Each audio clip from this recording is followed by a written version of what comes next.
ده منظر كل المنظر بتاع الاربع كائنات، وده منظر تفصيلي يظهر فيه حوالين سد المسيح الشمس والقمر.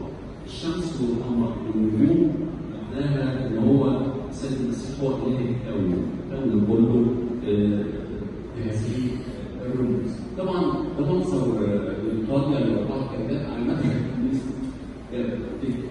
مع ان كنا المصريين هم عملوا رخام حاجه فخمه جدا، بس ما اجملش المنظر كله. هو انا اربع كائنات من غير السيد المسيح مش هيبقى المعنى واضح يعني. فالفنان القبطي انا عامل حاجات بسيطه لكن واضحه ومكتمله بالفعل. ده شيء مهم جدا.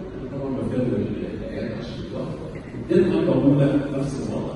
ده قرن متاخر، قرن يعني 18 او كده، لكن الفكره هي في ابسط الرسم، لكن الفكره هي 24 شيء، وبقيه الكائنات السماويه بتظهر اثرها على الرغم من بساطه الرسم زي ما رسم تقليدي. طبعا بيظهر السيد المسيح وسط السبع ملائكه، واحنا عندنا سوسيولوجيه خاصه عن السبع ملائكه.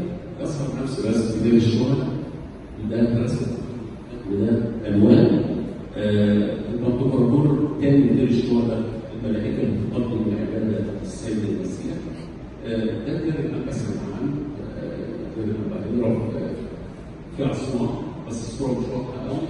فوق في الجبل في اسوان اسمها قبه الهوى، فيها كنيسه صغيره يظهر فيها برضه السيد المسيح في وضع البنتوكراتور تبدا القرن ال 12، ودي تفاصيل منها اكثر. شكرا على حضراتكم.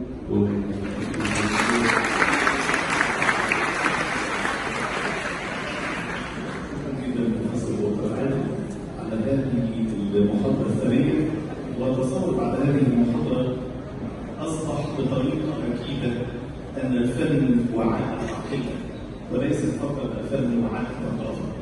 والحقيقة الأيقونة القبطية بكل غناها تعلمنا منها كيف نقل